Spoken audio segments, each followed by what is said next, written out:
In a small, bustling diner on the edge of a dusty town, a single act of kindness sparked a chain of events that would change lives forever. When Maya, a struggling single mother, paid for a weary soldier's coffee, she had no idea that by nightfall, her modest home would be surrounded, not by danger, but by gratitude. This is the story of how one small gesture rippled into a movement, uniting a community in a way no one could have predicted. The morning sun barely crept through the smudged windows of Rosie's Diner, a weathered roadside stop just off Highway 17. The air smelled of burnt coffee and sizzling bacon, and the jukebox hummed a scratchy rendition of an old country tune. Maya Torres sat at the counter, her hands wrapped around a chipped mug, her eyes tracing the grain of the worn wooden surface. At 32, Maya carried the weight of a life that hadn't gone as planned.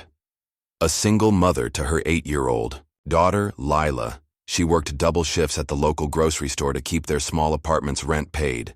Every penny was accounted for, every moment calculated. But today, something felt different. Maya glanced at the clock. 7:45 a.m. Lila was at school, and Maya had an hour before her shift started. She sipped her coffee, grimacing at its bitterness, and let her thoughts wander. The diner was quieter than usual, with only a handful of regulars scattered across the red vinyl booths. At the far end of the counter sat a young man in a faded camouflage jacket, his posture slumped, his eyes fixed on a single cup of black coffee. He looked out of place, like he'd wandered in from another world. His boots were scuffed, his face unshaven, and a duffel bag rested at his feet, patched and fraying at the seams. Maya didn't know why she kept glancing at him. Maybe it was the way he stirred his coffee absently, as if lost in thought, or the way his hands trembled slightly when he set the spoon down. He reminded her of her older brother Javier, who'd served 2 tours overseas and came back quieter, heavier, like he carried ghosts in his pockets. Javier had been gone 3 years now, lost to a car accident, but the memory of his haunted eyes lingered. The waitress, Rosie herself, a woman with a perm as unyielding as her spirit, shuffled over to the soldier. "You want a refill, hun?" she asked, holding up a steaming pot. The young man shook his head, his voice low. "Can't afford it, just the one, thanks." Rosie nodded, no judgment in her eyes, and moved on. Maya's heart tugged. She knew that tone, the kind that came from scraping by, from counting coins and hoping they'd stretch. She reached into her purse, her fingers brushing against the $10 bill she'd set aside for Lila's school supplies. It was all she had until payday, but something in her wouldn't let her sit still. "Hey, Rosie," Maya called softly, sliding the bill across the counter. "Put his coffee on my tab, and get him another, okay?" Rosie raised an eyebrow but didn't argue. She took the bill, rang up the order, and poured a fresh cup for the soldier. When she told him it was paid for, he looked up, startled, his eyes finding Maya's. She offered a small smile, then turned back to her mug, suddenly shy. "You didn't have to do that," he said, his voice rough but warm. He stood and walked over, his duffel slung over one shoulder. Up close, Maya saw the lines etched into his face, too deep for someone who couldn't be older than 25. "It's just coffee," she said, shrugging. "You looked like you could use it." He hesitated, then extended a hand. "Ethan Caldwell. Maya Torres." She shook his hand, noting the calluses, the strength in his grip. "You passing through?" "Something like that," he said, glancing away. "Just got back from deployment, trying to figure out what's next." Maya nodded, understanding more than she said. They talked for a few minutes, small things, like the weather, the diner's famous blueberry pie, the way the town never seemed to change. Ethan didn't say much about where he'd been or what he'd seen, but Maya didn't push. She knew some stories were too heavy to share with a stranger. When she left for work, Ethan was still at the counter, nursing his second coffee. She didn't think much of it, just a small moment in a long day. But as she stepped into the crisp, morning air, something warm settled in her chest, like she'd done one good thing in a world that often felt too hard. At the grocery store, Maya stocked shelves and rang up customers, her mind drifting to Lila's upcoming school play and the bills piling up on the kitchen counter. By the time her shift ended, the sun was dipping low, painting the sky in shades of orange and pink. She picked up Lila from after-school care, and they walked home. Lila chattering about her day while Maya half listened, her thoughts scattered. Their apartment was on the 3rd floor of a tired brick building, with peeling paint and a staircase that creaked with every step. Inside, it was home, cluttered with Lila's drawings, a second-hand couch, and a small table where they ate dinner most nights. Maya was heating up leftover spaghetti when her phone buzzed. It was Rosie. "Maya, you at home?" Rosie's voice was oddly urgent. "Yeah, why?" Maya asked, stirring the pot. "You might want to look outside." Curious, Maya walked to the window, pulling back the faded curtain. Her breath caught. In the parking lot below, a dozen people stood in a loose semicircle, their silhouettes sharp, against the dusk.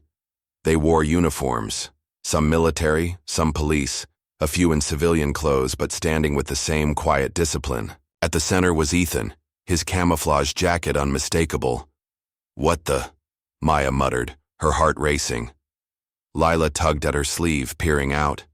"Mom, who are they?" Lila asked, her eyes wide. "I don't know, baby," Maya said. But she grabbed her jacket and headed downstairs, Lila trailing behind. As she stepped outside, the group turned toward her, their faces solemn but warm. Ethan stepped forward, holding a small box. "Maya," he said, his voice steady now. "What you did today, it wasn't just coffee. I've been lost since I got back.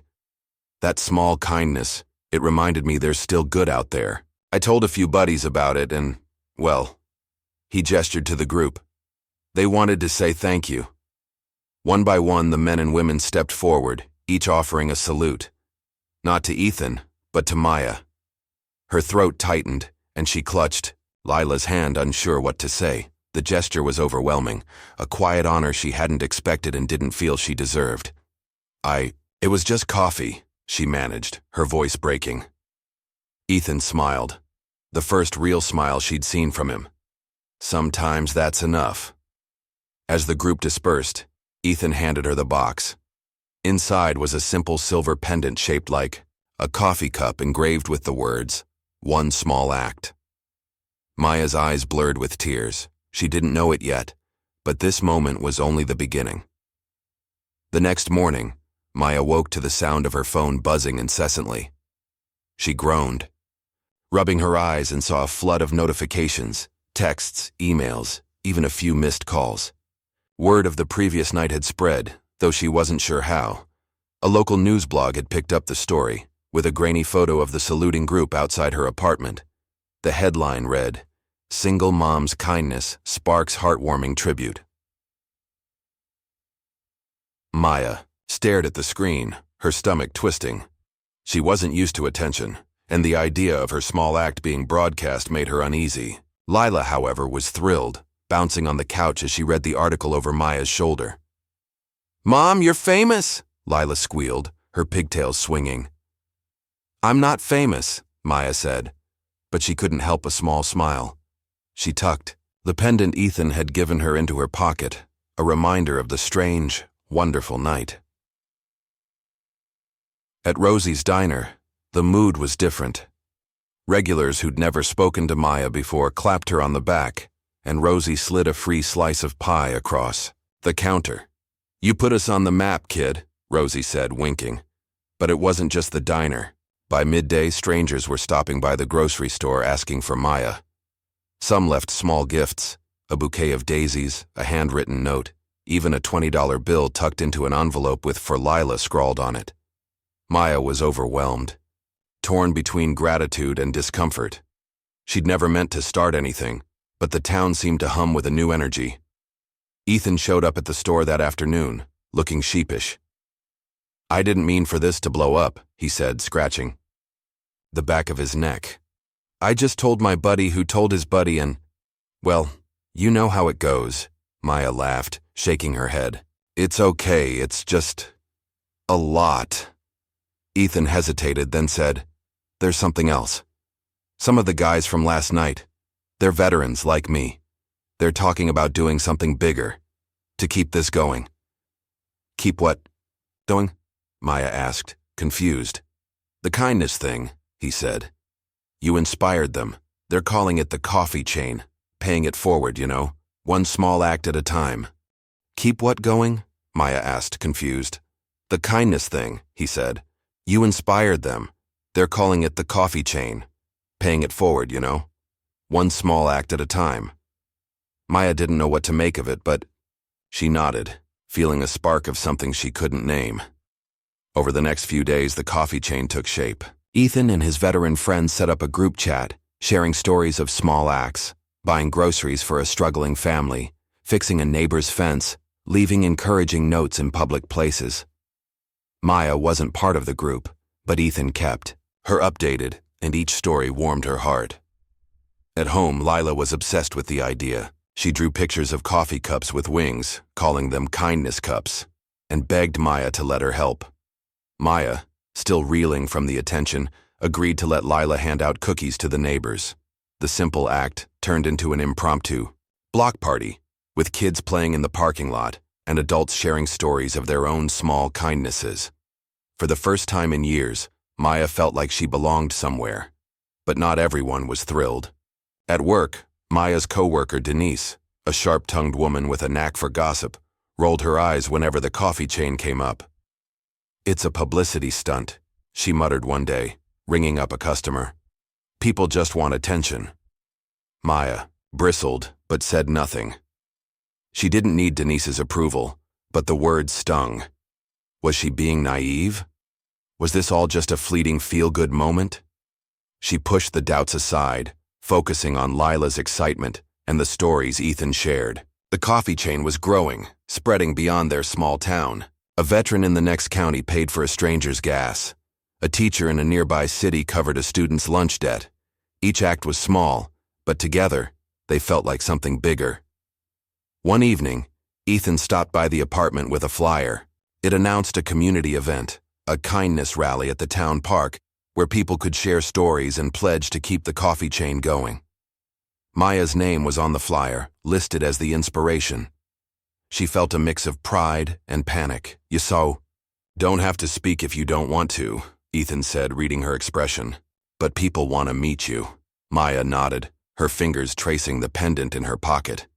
She wasn't sure she was ready, but she couldn't say no. Not when Lila was already planning her outfit for the event, and not when Ethan's eyes lit up with a hope she hadn't seen before. As the rally approached, Maya noticed changes in the town. Storefronts displayed signs reading, "Join the coffee chain." Neighbors who'd never spoken before waved as they passed. Even Denise softened, admitting she'd paid for a customer's milk when they came up short. Maya didn't know where this was going, but for the first time in a long time, she felt like she was part of something bigger than herself. The town park was alive with color on the day of the kindness rally. Banners fluttered in the breeze. Kids ran through the grass with balloons, and a local band played upbeat covers on a makeshift stage. Maya stood near the edge of the crowd, Lila clinging to her hand, both of them wide-eyed at the turnout. Hundreds of people had shown up. Locals, veterans, even folks from neighboring towns. Food trucks lined the perimeter, offering free snacks to anyone who pledged a kind act. Ethan was in his element, moving through the crowd, shaking hands and sharing stories. He'd traded his camouflage jacket for a clean button-up shirt, but his duffel bag was still slung over his shoulder, like he wasn't ready to settle anywhere. He spotted Maya and waved her over to a small tent where volunteers were handing out coffee chain bracelets, simple rubber bands with the words, "One small act" printed on them. "You ready for this?" Ethan asked, handing her a bracelet. Maya slipped it onto her wrist, feeling its weight. "I don't know what I'm supposed to do," she admitted. "Just be you," he said. "That's enough." The rally began with a speech from the mayor, a jovial man who'd never met a photo op he didn't like. He praised Maya, calling her the heart of our town, and the crowd cheered. Maya's cheeks burned as she waved awkwardly, Lila giggling beside her. Then came the stories, people stepping up to a microphone to share their acts of kindness. a teenager who'd mowed lawns for free, a nurse who'd stayed late to comfort a patient, a firefighter who'd organized a toy drive. Each story built on the last, and Maya felt a swell of pride, even as her doubts lingered. When Ethan took the stage, the crowd quieted. He spoke about his time overseas, the weight of coming home, and how Maya's gesture had pulled him back from a dark place. "Kindness isn't just a moment," he said. "It's a choice." And Maya reminded me of that. The applause was deafening, and Maya wiped her eyes, overwhelmed. Lila hugged her waist, whispering, "You're a hero, Mom." But as the day wore on, Maya's unease grew. She overheard whispers, some skeptical, some outright critical. A man in a trucker hat muttered to his friend, "This is all nice, but it's not going to fix anything." A woman near the food truck scoffed, "What's next? Free coffee for world peace?" Maya tried to brush it off, but Denise's words echoed in her mind. Was this just a feel-good stunt? Would it fade as quickly as it had started? That night, after Lila was asleep, Maya sat on the couch scrolling through comments on the news blog's article.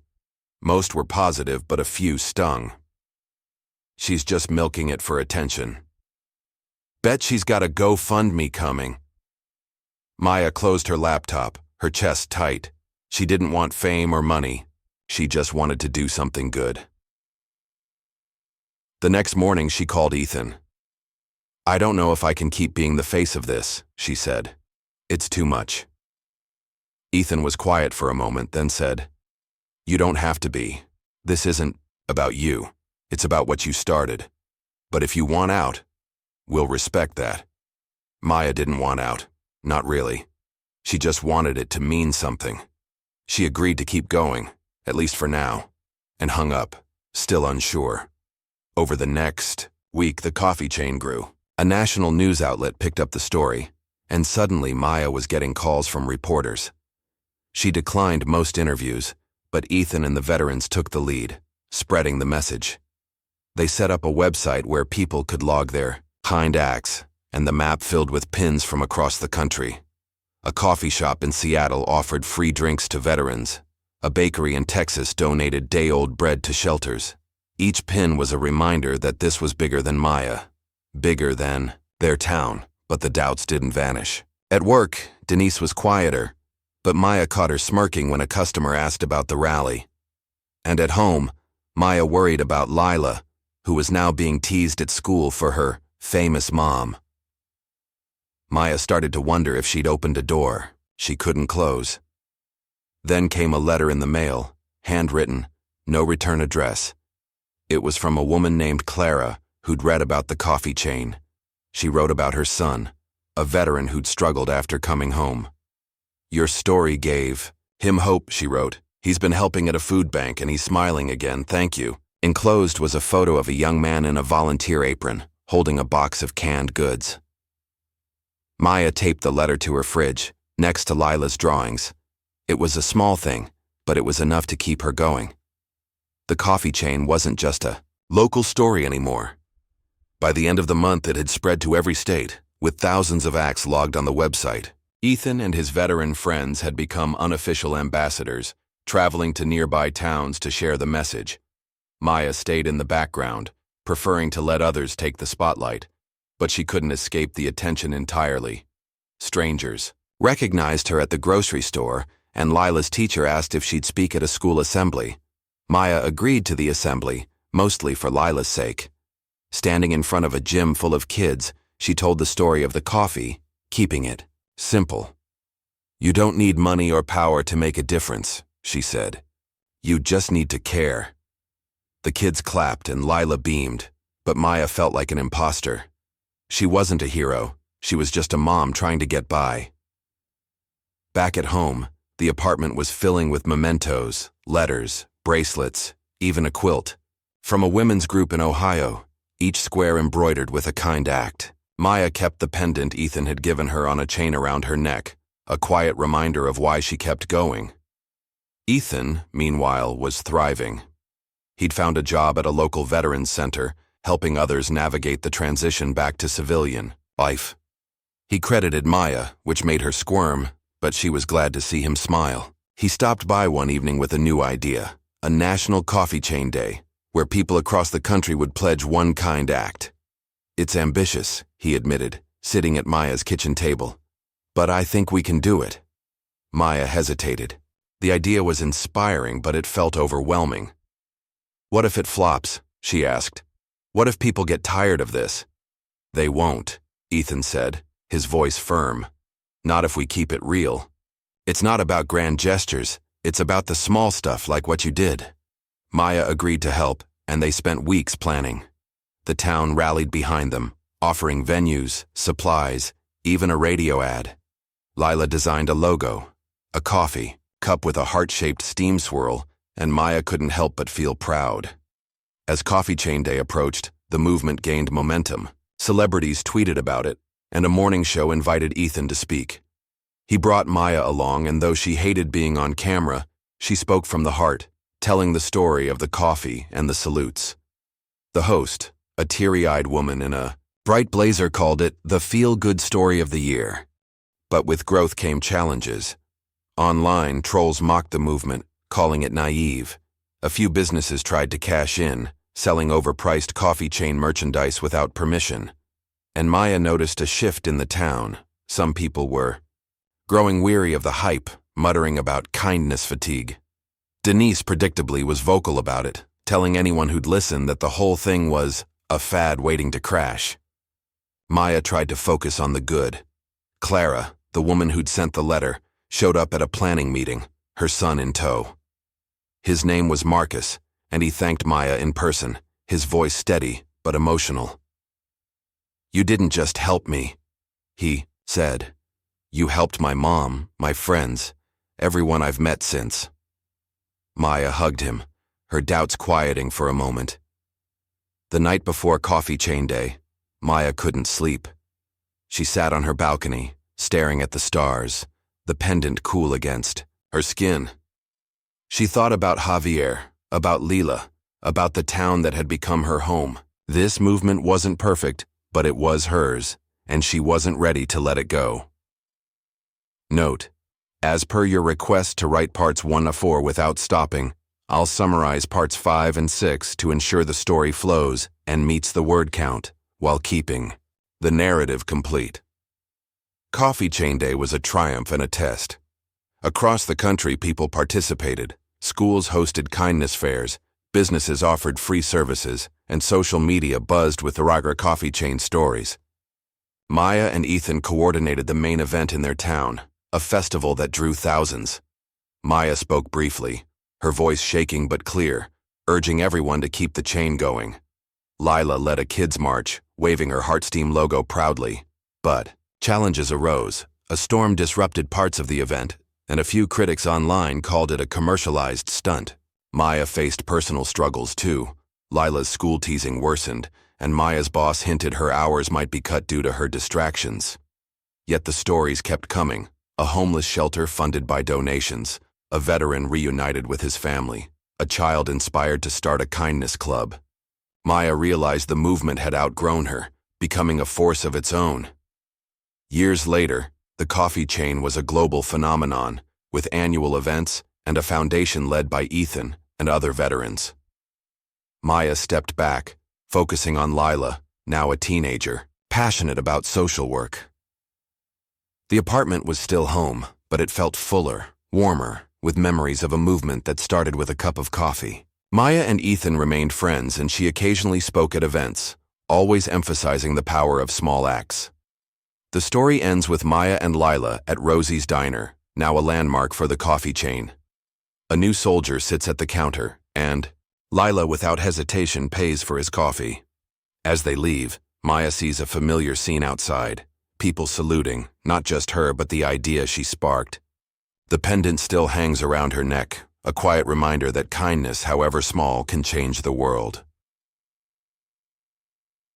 Thank you for joining us on this incredible journey of kindness. If this story touched your heart, please like, share, and subscribe to our channel to hear more inspiring tales. Your support helps us keep these stories alive. Together, let's keep the coffee chain growing.